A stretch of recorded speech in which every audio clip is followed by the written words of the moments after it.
Hello there, and welcome to News Jump. And a very quick reminder before we get started, if for any reason at all you do not wish to continue your Quibi subscription after the free trial, well, you have very, very, very little time to make sure that subscription is canceled. Get off the pot or take a shit. Yeah, if you activated your free trial on the day that Quibi launched, you need to cancel right now. The time is up.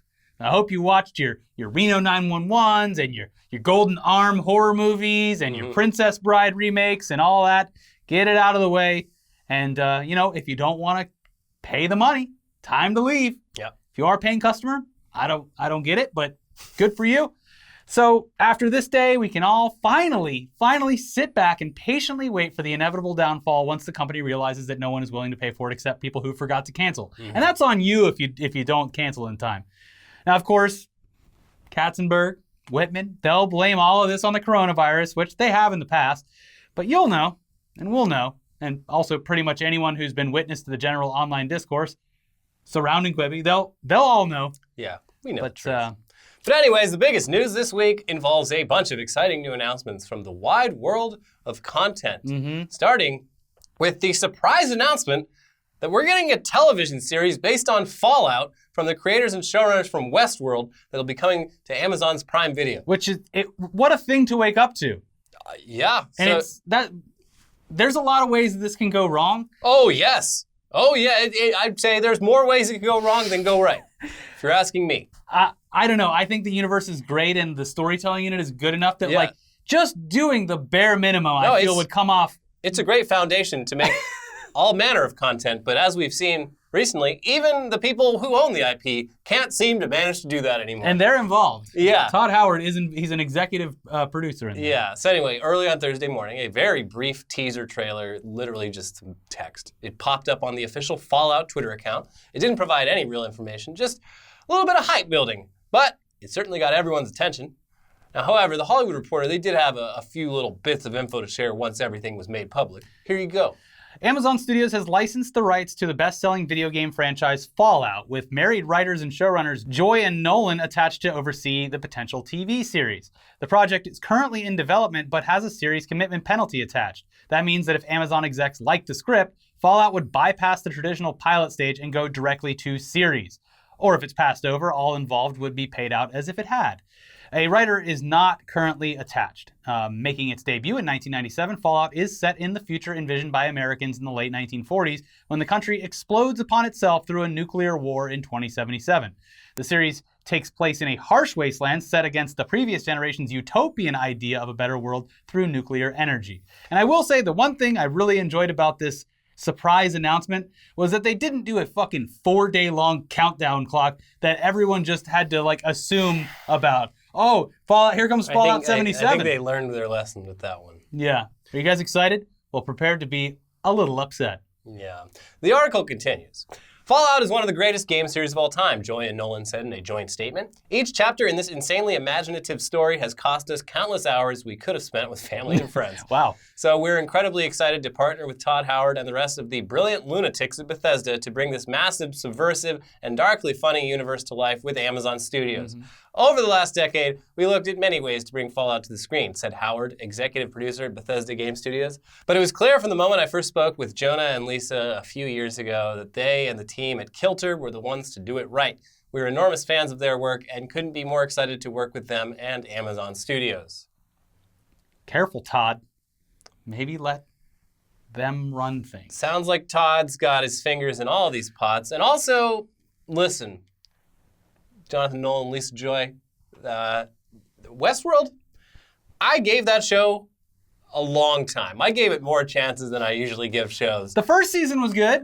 It was fine. Yeah. It was way too... Jonathan Nolan trying to do a Chris Nolan, what if we just fuck with the audience's head? What if we just confuse them arbitrarily? And yeah, season 2 had some great standout episodes, but the main plot line just got more and more. It's just why do I care? Season 3, I started watching it and just forgot I was watching it. It was that kind of show. The problem here is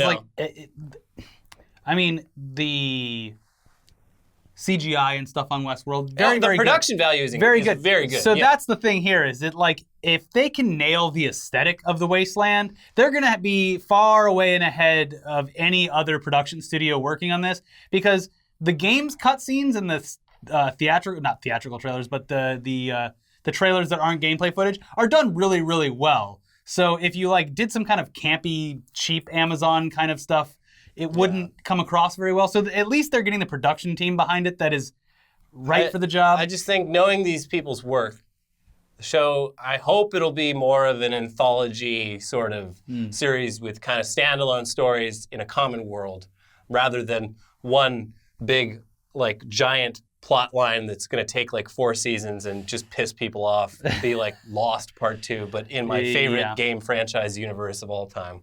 Yeah. I don't know. I want it to be good. I mean, there's no real information on when you would even expect this to air. At this point, it hasn't even been fully picked up yet. Yeah. Which, kind of bold for the Fallout official account to put the teaser out there. It's kind of moving the hand for Amazon in a way that maybe they might not be comfortable with. Yeah. But as of right now, it's just in the beginning stages of development. No idea when it could possibly come out. Also, there's still that whole pandemic thing happening, which has brought pretty much all of production everywhere to a screeching halt. But hey, something good to look forward to, right? Once we get out of our own post-apocalyptic hellhole, we can watch a series based on a fantasy post-apocalyptic hellhole. It'll help us cope. Yeah. And we can't wait. We just hope they don't screw it up, which, again, always a possibility. And speaking of series that could be completely ruined, that will grace our screens once again in the somewhat not too distant future, but we hope that it doesn't turn out bad, Beavis and Butthead are coming back. What? Yeah, what year is it? So, yeah, we're a lot less worried about this one because we're obviously big fans of anything that Mike Judge does. Plus, Beavis and Butthead has the distinct advantage of being a show that is already fucking stupid and dumb in a good way. Yeah. So this is pretty good news. The original series has aged slightly well, although we would understand that anyone watching it who didn't grow up with it might think it's terrible. And it did already get the reboot treatment once already back in 2011. And yeah, you either love it or you hate it. Yeah. It's literally just 2 fucking idiot metalheads living in their high school, like their high school lives with 0 parental supervision while occasionally making fun of music videos. Yeah. Which those aren't really much of a thing anymore. No one's sitting on their couch watching MTV music videos. Those are some of the funniest parts, though. The storylines are fine. There's a lot of great ones.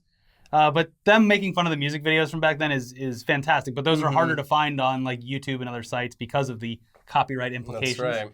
Anyway, can't wait to see them on screen again, shitting on modern society. Yeah, here's the actual factual news about this new Beavis and Butthead reboot. First off, it's coming to Comedy Central as opposed to MTV, which doesn't really matter. They're both owned by Viacom, so everyone's just going to stream it wherever Viacom's streamable anyway. Now, per the Hollywood Reporter, quote, creator Mike Judge will oversee the updated series with a plan already in place for spin-offs and specials of the former MTV pop culture phenomenon. Judge will return as the show's central driving force and will write, produce, and provide voices for both of the iconic characters. In the new incarnation, Beavis and Butthead will enter a whole new Generation Z world with meta themes that are said to be relatable to both new fans who may be unfamiliar with the original series and old. Again, it's a big task, but Mike Judge, if anyone's good at lampooning modern society every step of the way, every fucking decade, he nails modern society. Yes. Silicon Valley is a perfect time capsule of the 2010s tech boom. Yep. Office Space, perfect example of the late 90s general office Idiocracy, the Bush administration era. He kind of fucking nails it. Yep. King of the Hill, the last shred of the nuclear family. Yeah. I mean, like I said, and the 2011 one, not bad. Not bad at all. So, excited for this. Moving on to some movie news. There really isn't any. What'd you expect? You knew that. Everything's been delayed, and it will most likely continue to be delayed until either the studios just release the film straight to VOD, like they have with some of them, or we get a vaccine, or people decide they're completely fine with risking the health of themselves and their loved ones to see the latest blockbuster on the big screen. Sorry, Grandma, I'm going to see Tenet. If I die, I die. Have you seen the fucking... listen, I don't know. I'm not a conspiracy theorist, but there has been a lot of character assassination going on with Christopher Nolan. Yeah, they lied about those chairs. In the last 2 weeks, multiple stories about Christopher Nolan being a dickhead have come out. Yeah. And just Warner... I don't know who's putting these out there, but it's like, someone obviously doesn't want this movie to come out for good reason. Yeah, they're trying to cancel Chris Nolan All for because not of having chairs. And according to everyone who's actually on those sets, there were plenty of chairs. Yeah. He just doesn't give the actors like this little chair area because it gets in the way of the props department, which I think pretty cool. Good for you, Chris. Yeah, sure. Anyways. But yeah, one unique, mostly long forgotten way to see films has, of course, seen a big revival during the coronavirus pandemic. The drive-in. The humble drive-in. The top movie list past week was Jurassic Park. At the drive-ins. Yep. Here in Southern California, we were, we're very lucky here, and we still have a few of those old-fashioned drive-in theaters that are still operating. Whenever there isn't an active swap meet going on, they double. It's cool. But in other cities and states around the country, the drive-in movie theater was a thing of the past. Well, now, at least one company who's got more than enough real estate to bring this experience back in a big way is doing just that. Walmart will be converting parking lots at a hefty amount of their stores into temporary movie theaters so that people can drive up and watch a film from the comfort and safety of the modern automobile. So they tweeted this news out on Thursday saying the following. Starting in August at select Walmart stores, we're partnering with Tribeca and rolling out the red carpet for drive-in movie premieres, complete with car-side food and beverage service. Stay tuned for more details. See you at the movies. So, I mean, typically we'd say, fuck Walmart. Yeah. And we still do that. But this is definitely going to make for a cool and unique experience for a generation of people who've never experienced it before. And the experience mainly boils down to, wow, that's not really the best way to see a movie. Yeah. But you'll take what you can get right now, won't you? Yeah, I mean, it's something. For me, and probably anyone else that lives in a major city that has to drive, being trapped in your car for hours on end, not really the experience that, our forefathers of the 50s and 60s with the wide open road. What and if the I have rumble to of take a shit? Well, buddy, I hope you brought a bag. All we have to do now is convince Target to do parking lot raves, and we'll get through this pandemic no problem. Yeah, that'd be cool. Yeah. Now, moving on, though, Ubisoft has officially announced their new Battle Royale. They're throwing down the gauntlet. They're getting in on the Battle Royale mess as well. Too many of them. I played this for a good 2-3 hours Thursday morning. I still, if I hadn't written down the name in the script, wouldn't remember the name. What's it called? Hyperscape. Hyperscape. I've been saying hyperspace. I've been saying a bunch of different shit all day when I try to reference it. It's generic. It's not a good name. But here's the thing. It's just like Valorant. You have to watch Twitch streams to get a drop and link your accounts to be able to get into the technical beta. It fully releases on July 12th. It'll be free to play.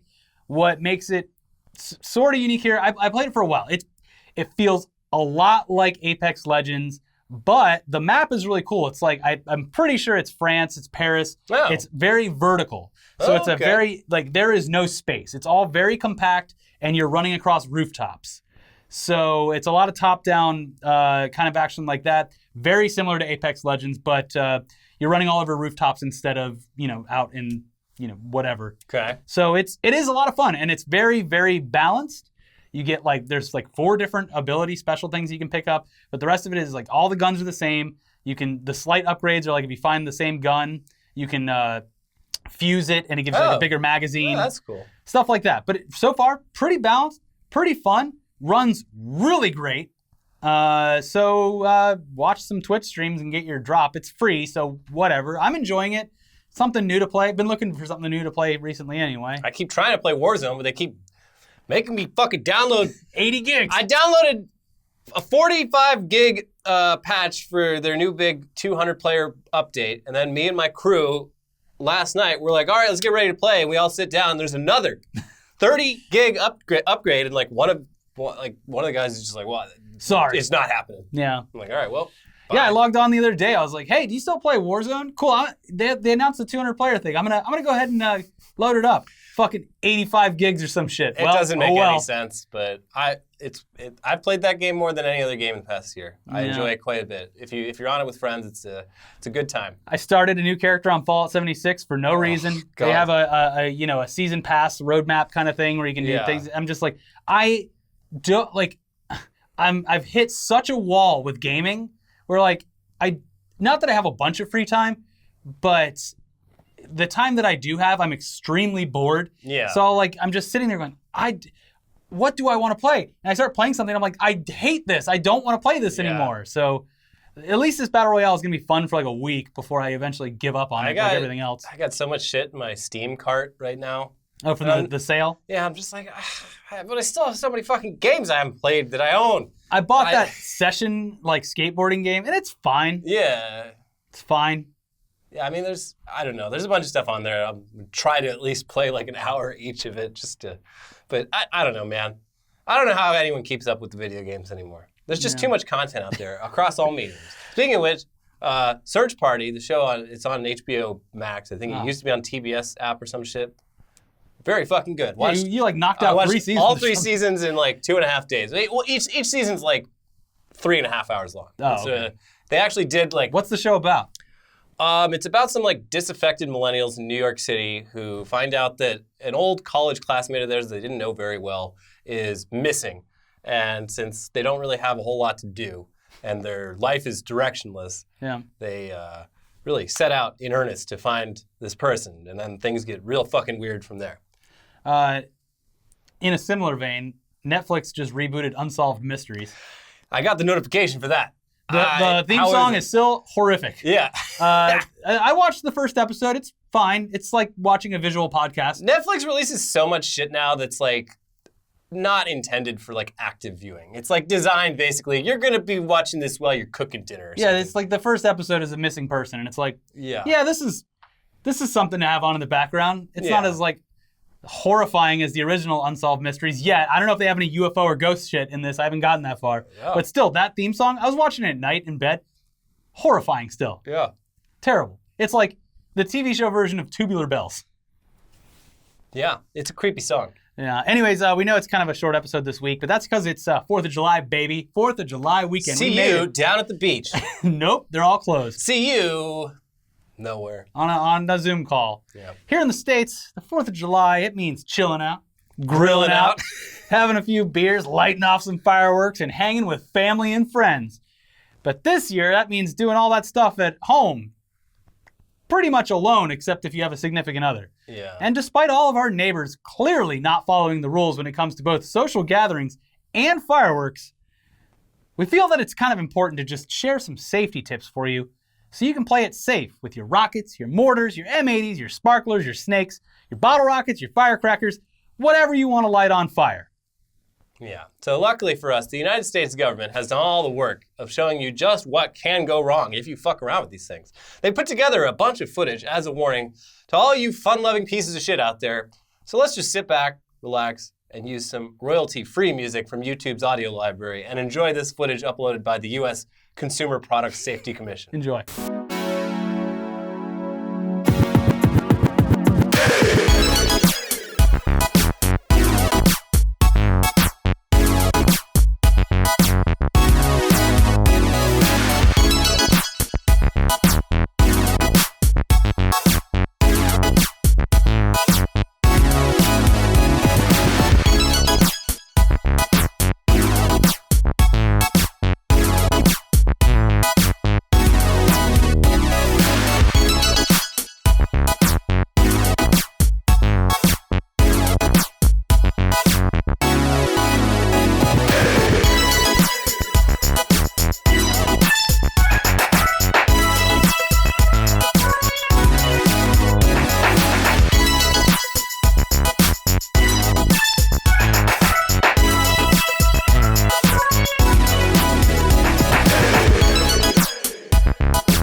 All right, well, be safe, everyone. Yeah, I hope you learned something. I sure did. I learned that fireworks are fucking awesome. Fireworks.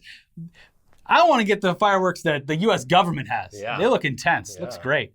Anyways, watch our other videos over here, and we'll see you soon for Weekly Weird News. But in the meantime, have a great holiday weekend. Just don't spread the virus around. Keep it to yourself. A lot of cities are doing virtual fireworks displays, but not Washington, D.C., baby. Yeah. They're going to have the biggest, the best. No masks allowed. Anyways, fuck off. Not you, the U.S. government. We'll see you soon.